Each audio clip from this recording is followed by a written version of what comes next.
Hello guys, कैसे हैं आप लोग। रिसेंट टॉपिक चल रहा था जिसमें कि हम लोग जैन धर्म देख रहे थे और आज जैन धर्म का लास्ट वीडियो है। 3 वीडियो बना है जैन धर्म पर। एक इसके पहले आप हमारे प्लेलिस्ट में चले जाइएगा, वहां पर आपको मिलेगा प्राचीन भारत। उसमें जो है टोटल एंशिएंट इंडिया का जो भी हिस्ट्री है एंशिएंट इंडिया का, उसको हम डाले हुए लूसेंट टॉपिक से। और आज जो है ये तीसरी क्लास है और तीसरी क्लास में ये एंड हो जाएगा। तो आइए देखते हैं कुछ पॉइंट क्या है। तो जहां तक वहां खजुराहो मंदिर तक बना था, उसके बाद से आगे देखिए। खजुराहो में जैन मंदिरों का निर्माण जो है चंदेल शासकों द्वारा किया गया है ना। खजुराहो में जैन मंदिरों का निर्माण, खजुराहो में जैन मंदिरों का निर्माण किसके द्वारा किया गया? चंदेल शासकों द्वारा किया गया। तो ये ऑब्जेक्टिव क्वेश्चन अच्छा है कि खजुराहो में जो जैन मंदिर बनाए गए वो किसके द्वारा बनाया गया है?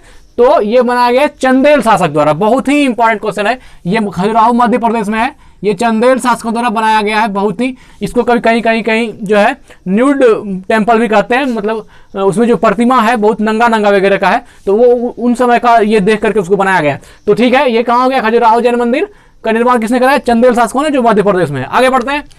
मौर्योत्तर युग में है ना, मौर्योत्तर युग में मतलब मौर्य के युग के बाद मौर्योत्तर युग में मथुरा जैन धर्म का प्रसिद्ध केंद्र था। मौर्योत्तर युग के बाद जो है मथुरा क्या था?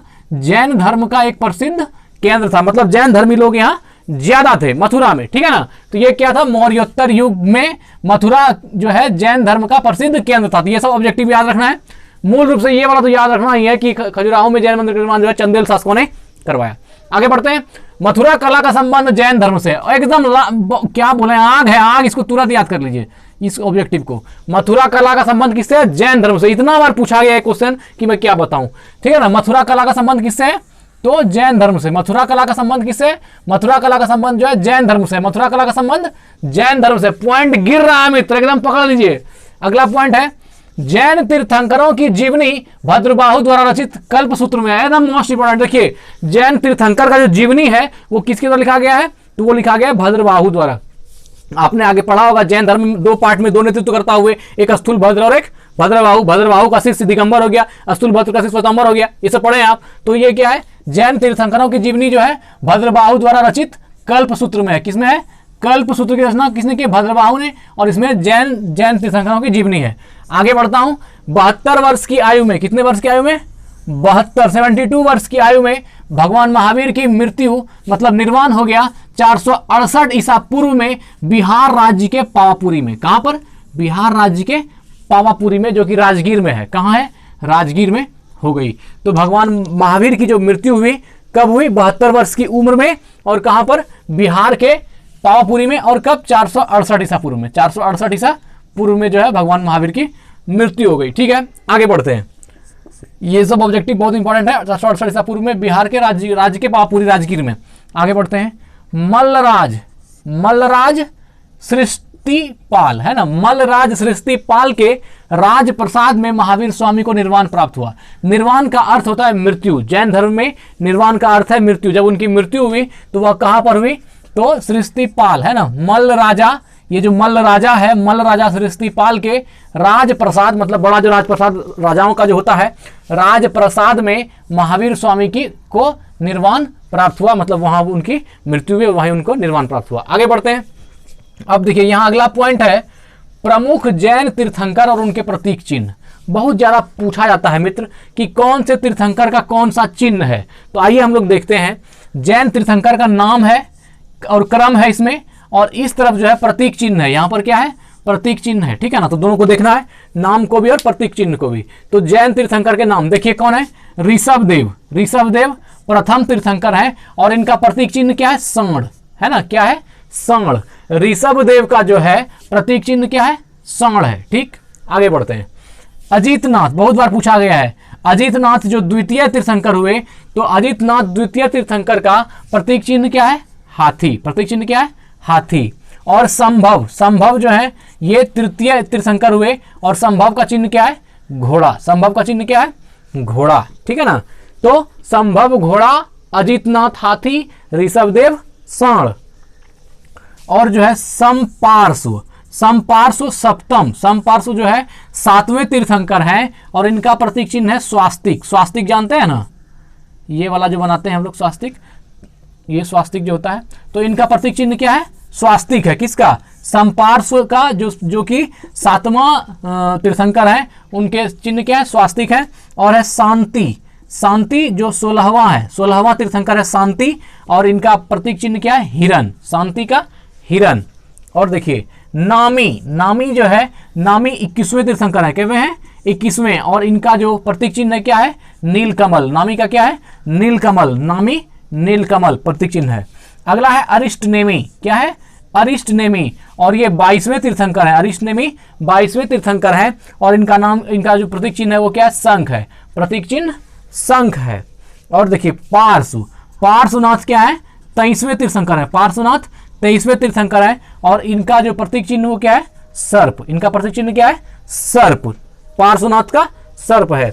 और महावीर जो अंतिम और 24वें तीर्थंकर है जैन धर्म का, महावीर ये क्या है? 24वें तीर्थंकर है, और इनका प्रतीक चिन्ह क्या है? सिंह। महावीर स्वामी का प्रतीक चिन्ह क्या है? सिंह। इसको याद करना बहुत बहुत बहुत ही इंपॉर्टेंट ऑब्जेक्टिव क्वेश्चन है, तुरंत याद कर लेना है इसको। महावीर 24वें तीर्थंकर है, और इनका प्रतीक चिन्ह क्या है? सिंह। ठीक, तो ये था जैन तीर्थंकरों के नाम, क्रम और उनका प्रतीक। ठीक है ना। अब आगे नोट में देखिए क्या है। नोट में है 2 जैन तीर्थंकरों, कौन कौन? ऋषभदेव एवं अरिष्टनेमी। देखिए ऋषभदेव जिनका प्रतीक चिन्ह क्या है? सांड है, ऋषभदेव और अरिष्टनेमी। देखिए यहाँ अरिष्टनेमी 22वें, जिनका प्रतीक चिन्ह शंख है। तो ऋषभदेव एवं अरिष्टनेमी के नामों का उल्लेख ऋग्वेद में मिलता है।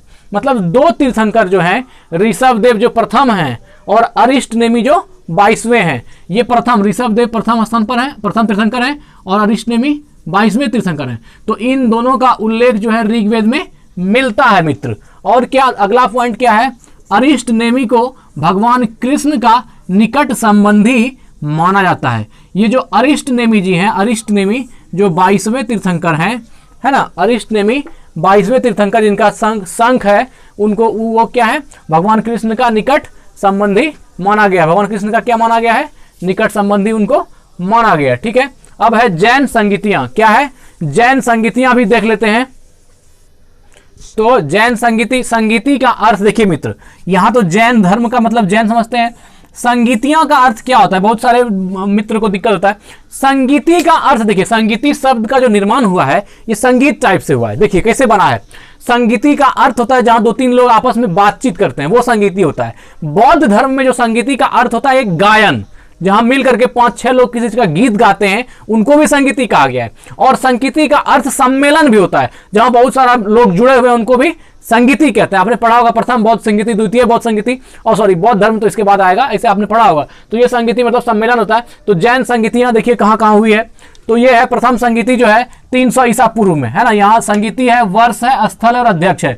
तो प्रथम संगीति, जैन का जो प्रथम संगीति हुआ वो 300 ईसा पूर्व में हुआ, और स्थल कहाँ था? पाटलिपुत्र। कहाँ हुआ?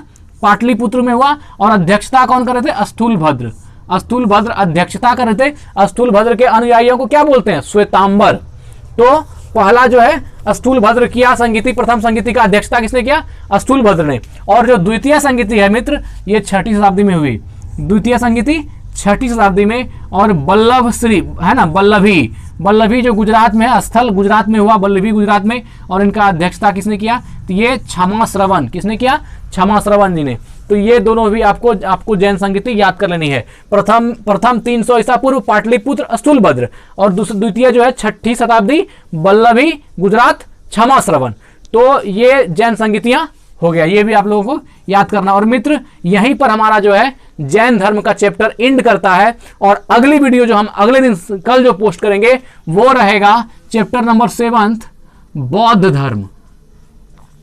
जैन धर्म के बाद बौद्ध धर्म, ये हमारा 7th चैप्टर है, और इसको अगले वीडियो में स्टार्ट करेंगे। ठीक है ना। तो यहीं से अगले दिन से यहीं से क्लास चलेगी। और लूसेंट का एक टॉपिक मिस्टेक नहीं होगा। आप सिर्फ ईयरफोन लगाइए और हमारा वीडियो 2 बार 3 बार देखिए, और आपको पूरा का पूरा पॉइंट, एक पॉइंट भी मिस नहीं होगा। और उसको तरीके से लिखा गया ताकि आपको कहीं कोई दिक्कत नहीं हो मित्र। तो धन्यवाद, स्वस्थ रहें, मस्त रहें, वृद्धजनों की सेवा करें। धन्यवाद।